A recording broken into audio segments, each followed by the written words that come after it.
question. Le français actuellement, c'est pas plutôt une variante en fonction du point d'articulation, par exemple, de la consonne qui précède ou de la vocalisation.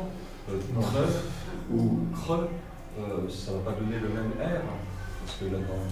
Oui, il y a une différence de qualité, mais ce n'est pas le point d'articulation qui change en fonction, qui va précéder jusqu'à l'avant de la bouche. Il n'y a pas eu de. Je sais pas, j'ai quand même l'impression d'une inflexion assez forte. On a des variantes combinatoires en somme. Est-ce que le R apical et uvulaire ne sont pas des variantes combinatoires en français? En français, non. En français actuel, standard, de toute façon, non. Je dirais pour des locuteurs très très traditionnels dans les régions rurales de Belgique, on va le retrouver encore, qu'on va dire présent, au lieu de présent, par exemple. Mais en français de France, notamment dans les villes, et le français standard, c'est disparu. Non, mais je dis combinatoire déterminé par le phonème le contexte phonématique. Oui, enfin, ça peut se délariser, donc ça peut avancer un peu, mais ça avance pas au point d'arriver à l'avant de la bouche. D'accord. Ouais. Mais en termes vulgaires, ça correspond à quelle sorte de contraste qui aurait pu être repéré?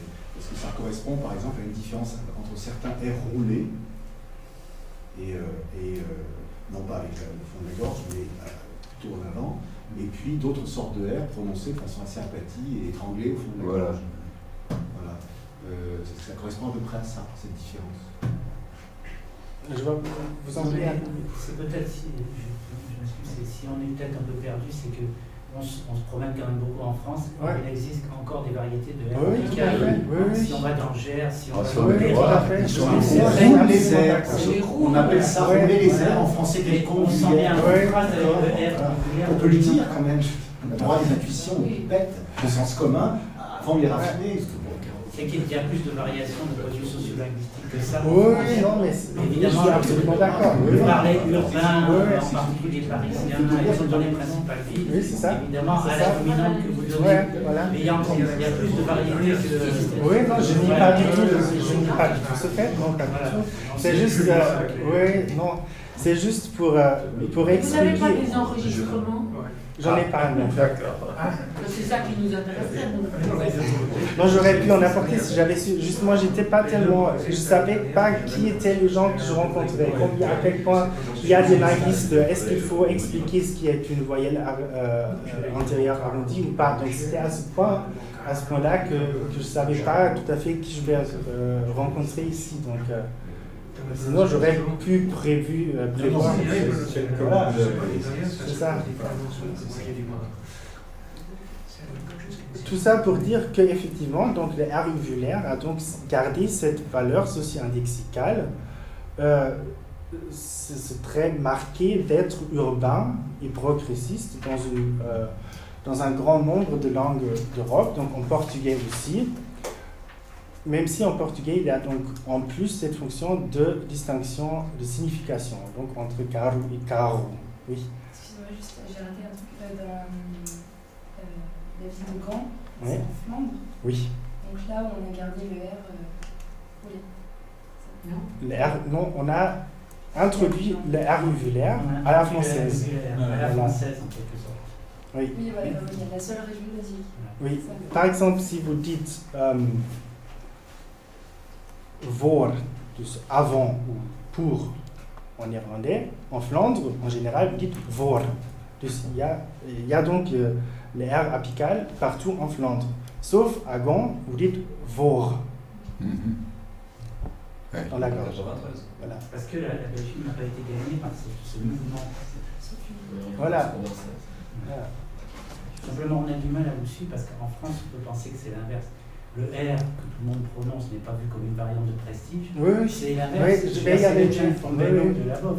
C'est vraiment les dialectes régionaux qui ont l'air, eux, de marquer au contraire le rural, etc.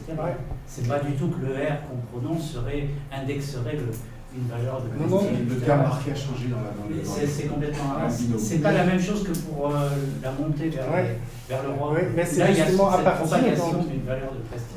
Mais ça, c'est le snobisme récent. Oui, qui valorise. Oui, mais c'est pas le cas de la France. Non, mais c'est à partir du français, à partir du prestige du français qu'il a été introduit dans les autres langues. C'est ça ce que je veux dire. Non, mais ça c'est sûr. Voilà, que c'est présent en néerlandais, en portugais et aussi en Norvège, par exemple, ce serait le prochain exemple.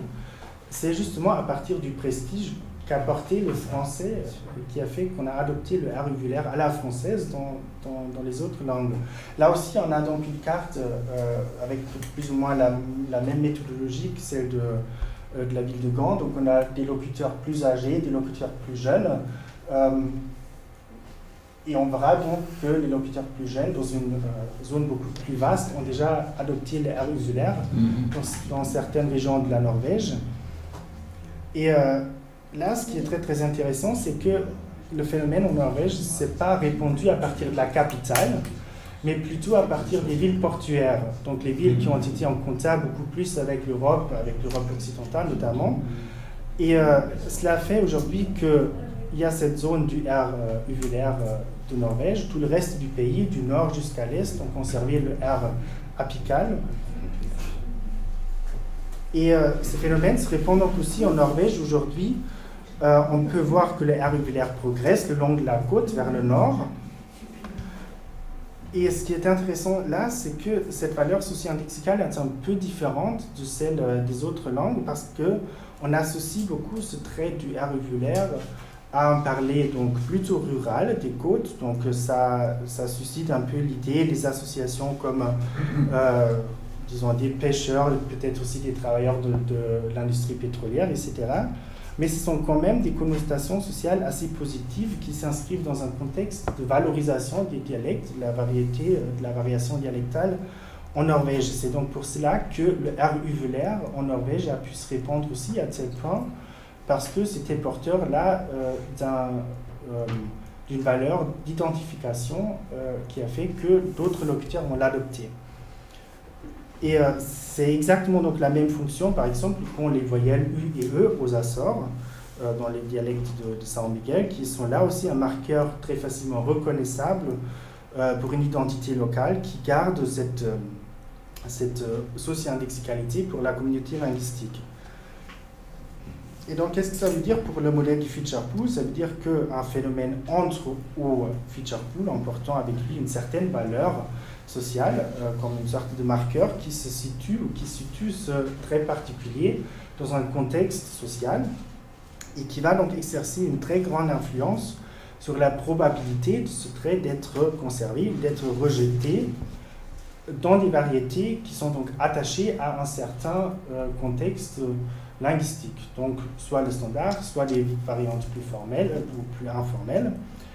Et ce qui est intéressant, c'est que cette valeur socio-indexicale peut changer ou même s'inverser. C'est ce qu'on a vu donc dans le cas du français, où c'est plutôt le R apical qui a donc qui est marqué justement, mais ce sont quand même des traits caractéristiques qui continuent à porteur cette valeur socio-indexicale dans l'une direction ou dans l'autre, et qui le gardent pendant très très longtemps, même en faisant le transfert ou la transmission d'une langue à l'autre. Et ça, très souvent parce qu'il se prête très bien à cette fonction. Donc par exemple, la différence entre les deux R est tellement bien perceptible qu'on peut l'utiliser facilement pour faire cette différence sociale, parce que tout le monde va très vite reconnaître que c'est un locuteur qui utilise le R français ou qui utilise le R apical, et donc il se situe dans un contexte spécifique.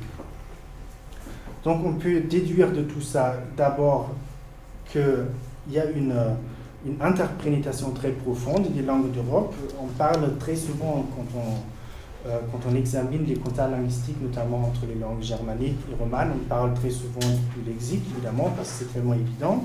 Mais là aussi, on voit donc qu'il y a cette interprétation aussi au niveau phonologique, et ça dans les deux sens. Donc, des langues germaniques vers les langues romanes, et des langues romanes aussi vers les langues germaniques.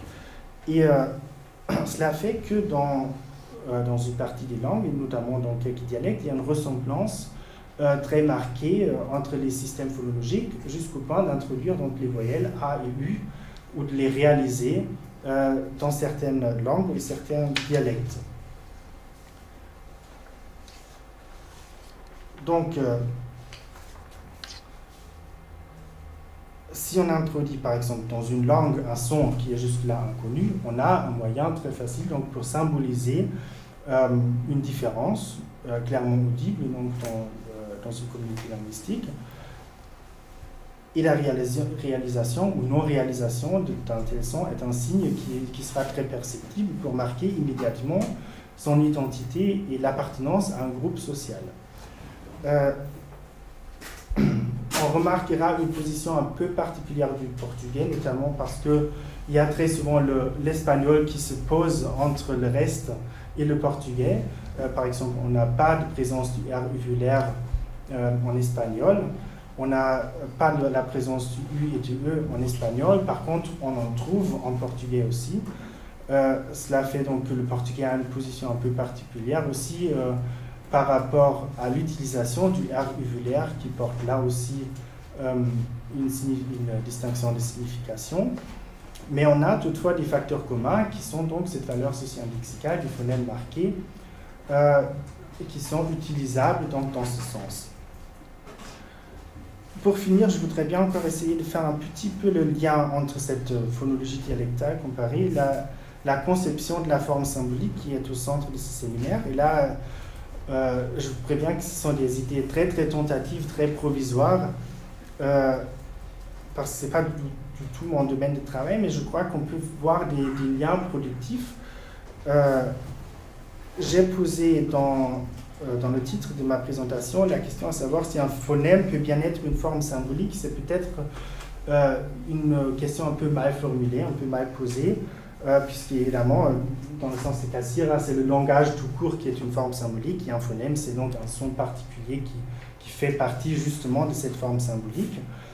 Mais un tel phonème peut donc néanmoins jouer un rôle privilégié justement pour la constitution de cette forme symbolique qui est donc le langage. Et pour le montrer, j'ai tout simplement choisi quelques citations dans les publications de Jean Lassagne que j'ai lues pour voir comment on peut faire un peu le lien entre cette idée de forme symbolique et l'idée d'un phonème comme marqueur d'une valeur socio-lexicale.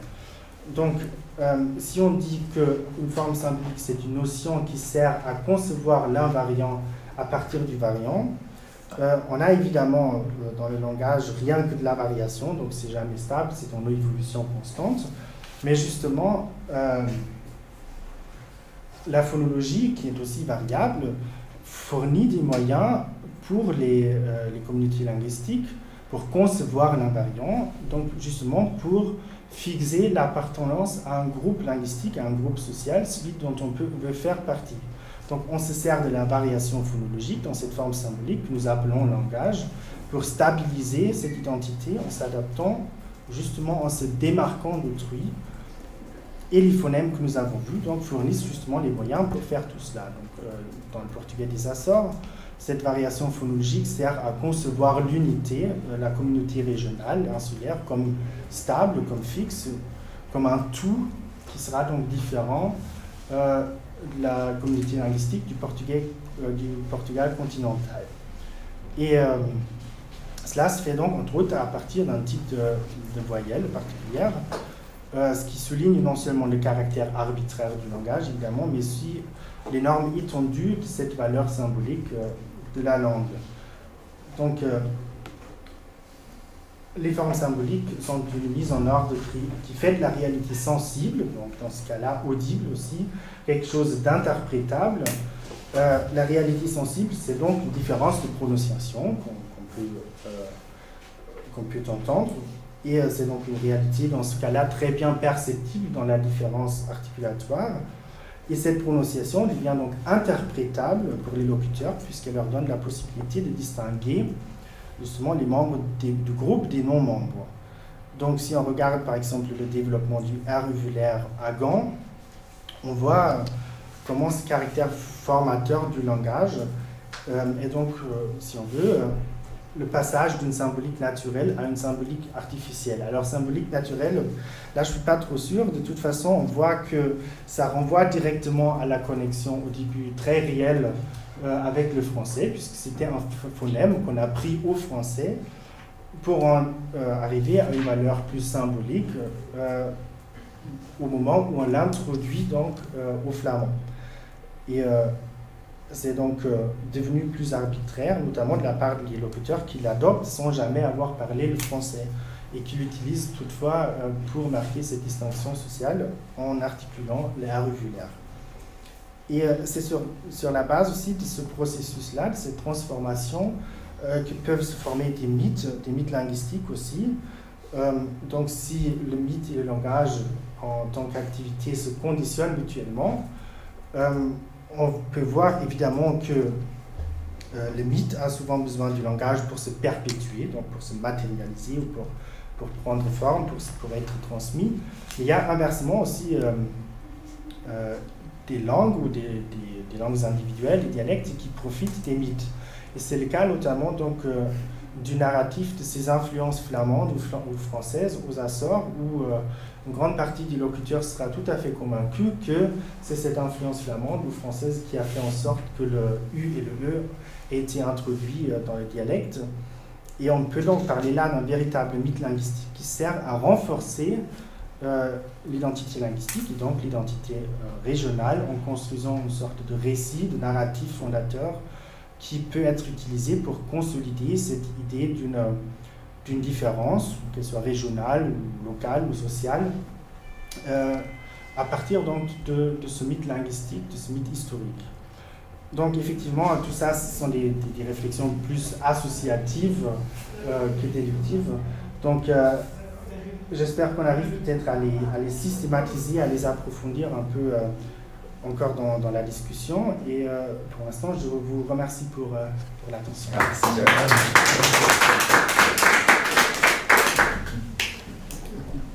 Bon, des questions? Moi, j'aimerais bien savoir s'il y a des cas de figure où il y a une authentique sémiotisation d'un élément phonématique externe qui prend valeur de distinction sociale. Plus précisément, Jenslev fait la distinction entre les systèmes sémiotiques et symboliques en disant tout simplement ceci, que dans les systèmes sémiotiques, une corrélation au plan de l'expression n'a pas toujours la même corrélation au plan du contenu. Ça peut varier évidemment de phonèmes, ça ne va pas toujours donner les mêmes différences de signification dans les mots lorsqu'il y a cette alternance-là. En revanche, lorsqu'on est dans un système où la variation de traits de l'expression uvulaire, apicale, correspond toujours à la même